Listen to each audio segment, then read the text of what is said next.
mudane madaxweyne sida aad la socoto shirkii ka dhacay magaalada Kismaayo ee lagu soo doortay isla markaana lagu dhaariyay inaad tahay madaxweynaha gobolada Jubbooyinka go'aamadii ka soo baxay madaxdii dawladaha IGAD waa ay qaadaceen shirkaas waxana ay sheegeen in shir degdeg ah dawladda federaalka ay isugu yeerto dadka dega Jubbooyinka oo lagu qaban doono magaalada Muqdisho adigu sidaad u aragtaa arintaas horta aad baad u mahadsan tahay waxaan filayaa hadalka waa hadal nimbasi u yiri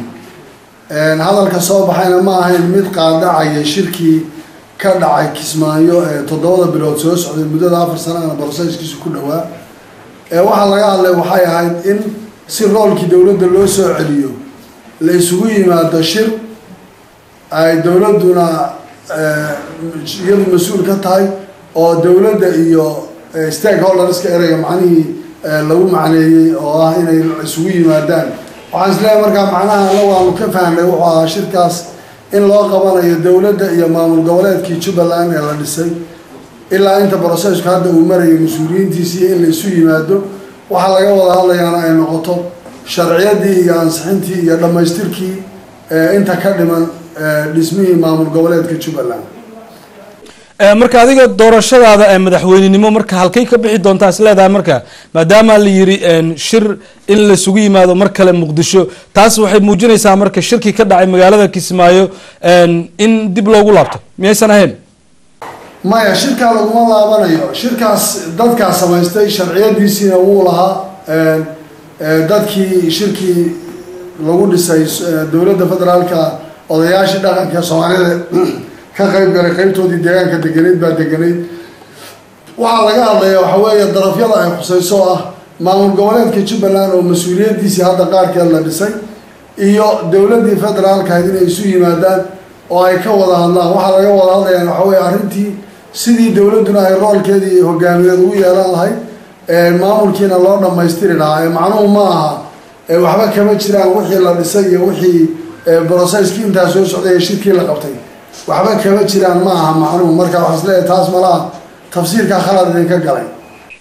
dhanka kale markaad eegto marka dawladda federaalka horeyba waxay u sheegtay waan walba ka soo baxa shirka ka socday magaalada Kismaayo inaysan aqbali doonin waana ay sheegeen markii adiga lagu doortay in shirkaasi go'aamadii ka soo baxay aysan aqbalin haddana waxaad la socotaa in IGAD kulankii xalay isugu yimaadeen Addis Ababa ay ku ansixiyeen in dawladda federaalka lagu dambeeyo maamul sameynta gobolada Jubbooyinka iyadoo la waafajinayo dastuurka dalka waa fiican tahay horta waxa weeye dawladdu waa federaal waxay federaal ku tahay dastuur bay leedahay waxa dadka kala hagaya waa constitutionka wadanku uu leeyahay shirkaani dastuuri buu ahaa waxa lagu soo dhistay dastuur buu ahaa wixii khaladeer ka yimaada dastuurka la iska hor yimaado isaga la isku saxaya laakiin ma jiro wax la yiraahdo haday hore u tiri ma aqoonsanayna hore waanu ugu yeedhnay dawladda waanu ugu yeedhnay roolkay ku lahayd baanu dawladda hogaaminteedii ha qaadato iyadaan ku soo celcelinay haddana midii baan leenahay shirka IGADna wuxuu ahaa in la isu yimaado arrintii la dhamaystiro laga wada hadlo haddii dawladdu ay diido oo iyadoo ay tiraahdo shirkaasna ma aqoonsanin rabitaanka shacabkana shaqo kuma lihin waa macno kale waxaan system federaal u ah dawladdu waa dawladdii Soomaaliyeed hadday diido iyaduna roolkeedii bay waayaysaa waxa weeyaan system baa la isugu yimid kii bay tahay inay qaadato hadday isagii diido iyadu waxay ku timid bay diidan tahay macnaheedu waxa weeyaan baarlamaanka federaalka wuxuu ka kooban yahay deegaanada Soomaaliya oo dadka reer Jubbaland ee federaalka baarlamaanka kamid ah way joogaan dawladda waxbay ku leeyihiin waxaan system wax lagu soo qaybsaday deegaamo iyo ku saabsan beelo marka waxa isleeyahay anigu ma jiri karayso arrintan Jubbaland iyo dhismaheeda iyo processka iyo intuu soo qaatayna waa wax lama taabtaan roolkay dawladdu leedahayna waa dhamaystir iyo hawshii inay meesha joogto dawladuna roolkeeda ka qaadato annagu ma lihin dawladda mucaarad dadku ma lihin qolo wax kala sheeganaysa meel kale uma jeedno iyadaan u yeedhayna horena waan ugu yeedhaynay ama wixii ay diidda dawladdu dastuurka la isula noqon hadduu dastuurku dee wadda cadmariyana waddada qaadi hadday dastuurka diidana waxa weeye iyada lafteedu dawladnimadeedii iyo wixii dadka ka dhaxeeyay ilaan ammaano dad ka dhaxeeyay baa yeelay ubay noqonaysaa in iyaduna waxay waayayso ku weyn mudane madaxweyne marka adigu ma ka qayb galaysaa shirka lagu baaqay in lagu qaban doono magaalada Muqdisho hadduu Muqdisho ka dhacayo hadduu meel kale ka dhaco waan ka qayb galaya waa anaga iyo dowladda maamul goboleedka Jubbaland iyo dowladda federaalka loogu baaqay waan imanayna waan ka qayb galaynaa waa dowladeedii waan la dhamaynaynaa hogaaminteeda aan ogolahay wax kasta oo wanaag oo ay la timaadaan qaadanayna wax kasta oo dastuurku u siinayo awood ay leedahay waan siinaynaa wixii ay diiday dastuurka ka baxsan dowladdu iyada kali ku noqonaysa dhanka kale markii aan ku weydiiyo maamulkaaga ka sokow adiga madaxweynenimada lagu dhaariyay oo boqolaalka ergada isugu timid shirki Kismaayo lagu doortay waxa sidoo kale jira mas'uuliyiin kale iyana sheeganaya inay madaxweyne ka yihiin Jubbaland arintaas ay isku waafajaysaa markaa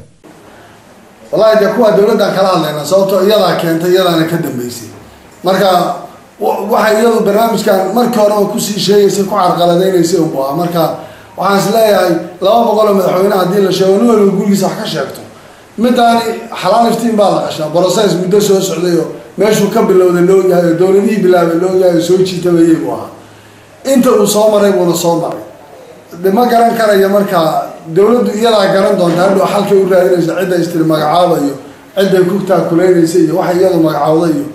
waa madaxweynayaal 20 kan taxta dhimanayada laga hadlaya mushkiladna taas maadaama la yiri shir qaran hal isugu yimaado oo dadka dega Jubbooyinka oo lagu qaban doono magaalada Muqdisho haddii marka shirkaas lagu dhawaaqo in madaxweyne cusub oo kumeel gaar ah lagu doorto isla shirkaas gudihiisa adigu marka miska casilaysa xilkii dhawaan lagu doortay horta shirka dadka doortay ma ahayn dad guri laga soo bixiyo waxa ay shir muddo socday oo ergooyin baa min doolow iyo ilaa raaskaamboolin ka yimid saddex gobol dadkii deganaaba isu yimid ilaa Luuq iyaga ka qayb galay iyaga dhistay dadka reer Jubbaland kale la isu keenayaa waayo dadku waxoodii way dhisteen dowladda doorkeedii baa laga baahan yahay inuu yimaado mooyee waxa hadda barnaamijkan kala shaki iyo iskaal kale oo ka jira midna ma jiro waxaan leenahay marka dowladdan Allah ku soo hanuuniyo inay rabitaanka dadkeeda waxay rabaan iyo ujeedadooda ay ogaato waan diidayna macna ma sameynayso waxay systemka iyadu ku timid baa loo baahan yahay in ay dadkeedana ku hogaamiso qaadato haday diidana iyada lafteeda dadkeeda ku timid baa su'aal ka imanaysa aad baad u maasantahay kaasi waxa uu ahaa madaxweynaha dhawaantan lagu doortay magaalada Kismaayo ee gobolada Jubbooyinka Sheekh Axmed Madoobe oo si toos ah ugu waramayay isagoo jooga magaalada Kismaayo